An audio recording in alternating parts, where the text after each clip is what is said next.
रात के अंधेरे में जब पूरी दुनिया सो रही होती है, तब कुछ फैसले ऐसे लिए जाते हैं जो आने वाली पीढ़ियों की तकदीर बदल देते हैं। ये कहानी है दो देशों की, दो ताकतों की, जिनके बीच की खामोश जंग ने दुनिया को कई बार तबाही के किनारे ला खड़ा किया। जहां सऊदी अरब और ईरान दोनों मुस्लिम देश हैं, तो फिर ये दोनों एक दूसरे के दुश्मन कैसे बन गए?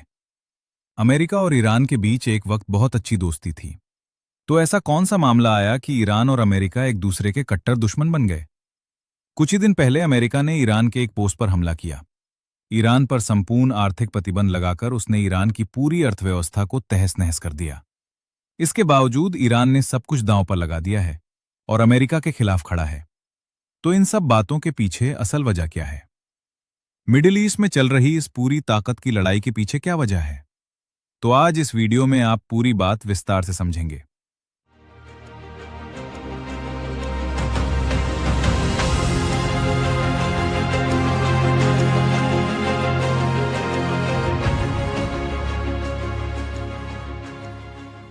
लेकिन इन सब बातों पर चर्चा करने से पहले एक दो बातें पहले समझनी जरूरी हैं। चलिए वो पहले करते हैं। देखिए, पैगंबर मोहम्मद साहब के निधन के बाद मुस्लिम समुदाय में ये विवाद उठ खड़ा हुआ कि नया खलीफा कौन बनेगा। एक तरफ कुछ लोग चाहते थे कि पैगंबर साहब के दोस्त हजरत अबू बकर खलीफा बने, और दूसरी तरफ कुछ लोग चाहते थे कि पैगंबर साहब के दामाद हजरत अली खलीफा बने। अब मुसलमानों की कम्युनिटी इस बात पर दो हिस्सों में बढ़ गई। जो लोग हजरत अबू बकर को खलीफा मानते थे, वो सुन्नी मुसलमान बने, और जो हजरत अली को खलीफा मानते थे, वो शिया। और भी बहुत सारी बातें हैं, पर यह सबसे बड़ी बात है। सुन्नियों की तुलना में शिया मुसलमान काफी कम हैं। पूरी दुनिया में मुसलमानों की कुल आबादी में से लगभग 87 से 90% सुन्नियां हैं, और करीब 7 से 10% शिया हैं। शिया मुसलमान और सुन्नी मुसलमान हमेशा से टकराव में रहे हैं। ईरान एक शिया बहुलता वाला देश है। इसी वजह से मिडिल ईस्ट में, चाहे वो ईरान सऊदी के प्रॉक्सी कॉन्फ्लिक्ट हो, ईरान का गृहयुद्ध हो, सीरिया का गृहयुद्ध हो, बहरीन की बगावत हो, या 2014 में आईएसआई की शिया उत्पीड़न की घटना हो, हर जगह इसकी अहमियत दिखती है। असल में इस बात को समझे बिना मिडिल ईस्ट की भूगोल को समझना बहुत मुश्किल है। अब भारत से पश्चिम की तरफ देखो, यही है मिडिल ईस्ट। अरब सुन्नी मुस्लिम बहुल देशों के बीच में ये है ईरान, जिसे पहले फारस कहते थे। अपनी भू राजनीतिक स्थिति और संसाधनों की वजह से ईरान हमेशा बड़ी ताकतों की नजर में रहा है। ईरान पर नियंत्रण बनाए रखने भू पाया जा सकता है। ईरान की एक सीमा दक्षिण एशिया से लगती है, दूसरी सीमा अरब देशों से। इसके नीचे फारसी खाड़ी और अरबी सागर है, जहां से दुनिया का व्यापार होता है। ये स्ट्रेट ऑफ होर्मुज है। अगर इसे ब्लॉक कर दिया जाए तो दुनिया के 20% तेल की सप्लाई आप बहुत कम समय में रोक सकते हो। संसाधनों की बात करें तो यहां तेल और नेचुरल गैस के भंडार हैं। लेकिन ईरान के अंदर कुछ ऐसी चीजें हुईं कि आज के वक्त ईरान की 28% आबादी गरीबी में है, और आने वाले 2 सालों में 40% आबादी गरीबी में चले जाएगी। यहां तक हमने कुछ बातें समझ ली। अब ये समझते हैं कि ईरान में तेल कब और किसके द्वारा खोजा गया था। देखिए, ब्रिटेन का एक आदमी विलियम डी आरसी, जो दुनिया भर में खासकर ऑस्ट्रेलिया में तेल की खुदाई करता था, उसके हाथ में एक रिपोर्ट आई जिसमें कहा गया था कि ईरान के अंदर तेल निकालने की बहुत बड़ी संभावना थी। और जब यह रिपोर्ट डॉक्टर आरसी के पास आई, तो डॉक्टर आरसी ने इस मौके का फायदा उठाया। उन्होंने ईरान के राजा मुजफ्फर के साथ एक बैठक की और 16 अप्रैल 1901 को एक समझौते पर साइन करवाया। इस समझौते में कहा गया कि आने वाले 60 सालों तक विलियम डॉक्टर आरसी ईरान के भीतर तेल की खोज करेंगे, और अगर तेल मिला तो उसे तकनीक की मदद से निकाला जाएगा। इस समझौते में यह भी लिखा था कि तेल निकालने से जो भी मुनाफा होगा, उसका 16% ईरान को देना होगा, और एक सालाना रकम भी तय की गई थी जो ईरान को देनी पड़ेगी।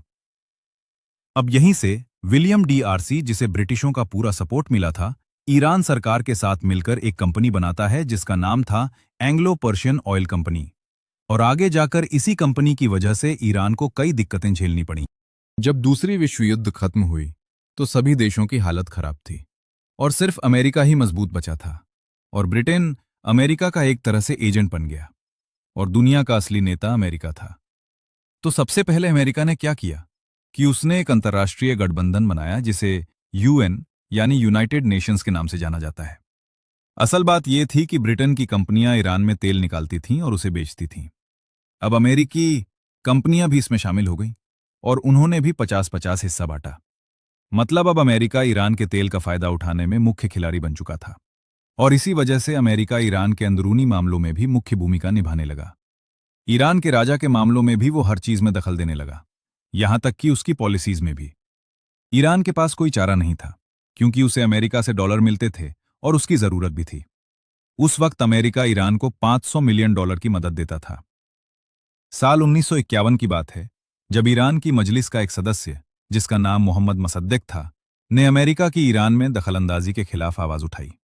उन्होंने कई तरीके से विरोध शुरू किया कि राजा ईरान का तेल विदेशी लोगों को बेच रहा है, गरीब बाहर मर रहे हैं और तेल सफेद लोगों के हाथों में जा रहा है।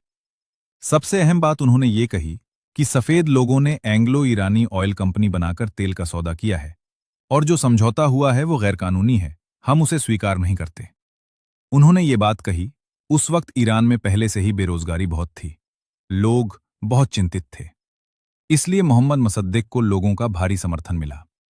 एंग्लो पर्शियन ऑयल कंपनी के कामगारों ने काम बंद कर दिया, हड़ताल पर चले गए। अमेरिका और ब्रिटेन इन सब बातों को बड़े ध्यान से देख रहे थे, क्योंकि ईरान का तेल उनके लिए सबसे महत्वपूर्ण था।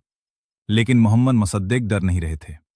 इसके उलट उन्होंने और भी ज्यादा विरोध किया, ज्यादा लोगों को अपने साथ जोड़ा और ईरान के तेल को राष्ट्रीयकृत करा लिया। राष्ट्रीयकृत करने का मतलब था कि अब ब्रिटेन और अमेरिका की कंपनियां ईरान का तेल नहीं बेचेंगी, बल्कि ईरान खुद अपने देश का तेल निकालेगा और बेचेगा। शुरुआत होती है 1950 के दशक से। उस समय ईरान एक अलग ही दिशा में आगे रहा था। देश के प्रधानमंत्री मोहम्मद मसद्देक ने तेल को नेशनलाइज कर लिया था। यह कदम सीधा था, लेकिन इसके असर बहुत गहरे थे, क्योंकि उस तेल पर पहले पश्चिमी देशों, खासकर अमेरिका और ब्रिटेन का नियंत्रण था। अमेरिका और ब्रिटेन ने इसे समझौते का उल्लंघन बताते हुए ईरान पर कई सैंक्शंस लगा दिए थे। फिर आया साल 1953, एक ऐसा साल जिसने इतिहास की दिशा बदल दी। एक गुप्त ऑपरेशन CIA और ब्रिटिश इंटेलिजेंस की मदद से मसद्देक को सत्ता से हटा दिया गया और वापस लाया गया शाह मोहम्मद रजा पहलवी को, एक ऐसा शासक जो अमेरिका के करीब था, वो अमेरिका के हिसाब से कार्य करता था। अब यहां एक मजाक देखो कि अमेरिका और पश्चिमी देश लोकतंत्र और अभिव्यक्ति की आजादी की इतनी बातें करते हैं, लेकिन यहां पर प्रधानमंत्री को हटाकर उन्होंने लोकतंत्र के खिलाफ एक राजा स्थापित किया, यानी राजशाही कायम की। इसके बाद साल 1963 आता है और यहां वही चीज दोहराई जाती है जो मोहम्मद मसद्देक के साथ हुई थी। बस इस बार अमेरिका के खिलाफ जो खड़ा हुआ वो आयतुल्लाह था। शिया समुदाय के सबसे बड़े धार्मिक विद्वान थे आयतुल्लाह रूहुल्लाह खुमैनी। वे भी यही कहते थे कि अमेरिका बहुत ज्यादा दखल दे रहा है, राजा अमेरिका के साथ मिलकर ईरान को बेच रहा है, हमारा तेल हमारे अधिकार में है। उन्होंने मजलिस को बहुत कमजोर कर दिया है। राजा अपनी मर्जी से प्रधानमंत्री रखता है और चुनावों में धांधली करता है। इन सब बातों पर खुमैनी भाषण देते थे। और अगर ईरान के अंदर वाले उलेमा, धार्मिक विद्वान, आयतुल्लाह इस तरह के भाषण देते हैं, तो इसका बहुत बड़ा महत्व था।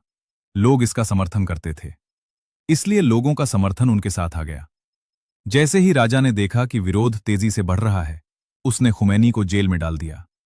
और इसके बाद भी जब लोग नहीं रुके, तो 4 नवंबर 1964 को आयतुल्लाह रूहुल्लाह खुमैनी को ईरान से इराक भेज दिया गया और उन्हें निर्वासित कर दिया गया।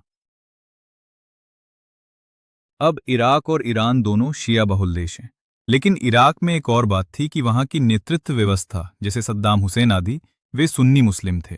तो आयतुल्लाह खुमैनी ने जो किया वो ये था कि वे इराक गए और भाषण देने लगे। ये भाषण इराक में दिए गए और ईरान में प्रदर्शन शुरू हो गए। उनके भाषणों के ऑडियो कैसेट्स चोरी छिपे ईरान में भेजे गए। ईरान में ज्यादा समर्थन मिलने लगा और लोग ईरान के अलग अलग जगहों पर प्रदर्शन करने लगे। ईरान के तेल के खेतों में हड़तालें होने लगीं, वहां के लोग काम करना बंद कर दिए। ये सब देखकर इराक के अंदर सद्दाम हुसैन डर गया कि इराक के अंदर शिया आबादी भी ये सुनकर प्रदर्शन शुरू कर सकती है। ये सब देखकर सद्दाम हुसैन ने खुमैनी को इराक से बाहर निकाल दिया और उन्हें फ्रांस जाना पड़ा। असल में खुमैनी का देश चलाने का तरीका राजतंत्र यानी मुनार्की नहीं था, ना ही लोकतंत्र। जब किसी देश में क्रांति होती है और लोग सड़कों पर उतर आते हैं, तो उसके कारण बहुत अलग अलग होते हैं, जैसे टैक्स बहुत बढ़ा दिए गए हों या युद्ध के दौरान कोई गलत फैसला लिया गया हो, ऐसी कई बातें होती हैं। लेकिन ईरान की क्रांति पूरी तरह से अलग थी। ये पूरी क्रांति अमेरिका के खिलाफ नफरत से पैदा हुई थी। ईरान के लोग समय समय पर पोस्टर चिपकाते थे, अमेरिका के झंडे जलाए जाते थे, अब इसके बाद 6 जनवरी 1978 को एक और समस्या पैदा हुई। राजा ने कुछ अखबारों में गलत लेख लिखा कि आयतुल्ला खुमैनी कौन थे, और इसके बाद विरोध और भी भड़क उठे। ये एक चक्र सा बन गया था। लोग प्रदर्शन करते, राजा सेना और पुलिस भेजता, डंडों से मारता, कुछ लोग मर जाते, फिर उनके लिए फिर से प्रदर्शन होते, और ये सिलसिला चलता रहता। राजा के पास इस चक्र का कोई हल नहीं था। इतना कि अमेरिका भी ये सब देखकर डर गया था। अमेरिका ने राजा को सैन्य मदद भेजी और कहा कि अगर तुम इसे संभाल नहीं पाते तो अमेरिका अपनी सेना भेजेगा, जिससे लोगों का गुस्सा और भी बढ़ गया। कहा जाने लगा कि अमेरिका ईरान के अंदर अपना काबू बढ़ा रहा था। जब राजा से बातचीत से बात नहीं बनी तो ईरान में मार्शल लॉ लगा दिया गया। इसके चलते लोगों के सारे नागरिक अधिकार छिन गए, लेकिन इसके बावजूद विरोध बंद नहीं हुए। पूरी ईरान की अर्थव्यवस्था ठप पड़ गई। दिसंबर 1978 में मुहर्रम था और मुहर्रम के मौके पर विरोध और भी जोरों पर थे। अब राजा और उसके नेताओं की जान खतरे में थी।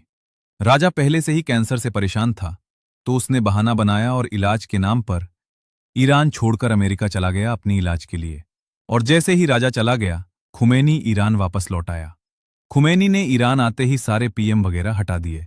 अप्रैल 1979 में वोटिंग कराई गई, जिसमें 98% वोट इस बात के पक्ष में थे कि ईरान को ना तो कोई राजा चाहिए और ना ही कोई लोकतंत्र का मॉडल, बल्कि ईरान को इस्लामिक रिपब्लिक बनाना चाहिए।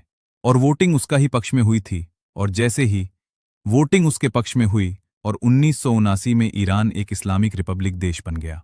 इसे ईरानी इस्लामी क्रांति कहते हैं, जिसने ईरान को हमेशा के लिए बदल दिया। वहां एक धार्मिक शासन व्यवस्था यानी थियोक्रेसी स्थापित हो गई। जैसे लोकतंत्र में लोग शासन करते हैं और राजतंत्र में राजा शासन करता है, वैसे ही थियोक्रेसी में माना जाता है कि भगवान के कुछ प्रतिनिधि होते हैं जो कानून बनाते हैं और अंतिम फैसले लेते हैं, जिन्हें सुप्रीम लीडर कहा जाता है। तो ईरान के मॉडल में एक सुप्रीम लीडर होता है जो अंतिम फैसले करता है।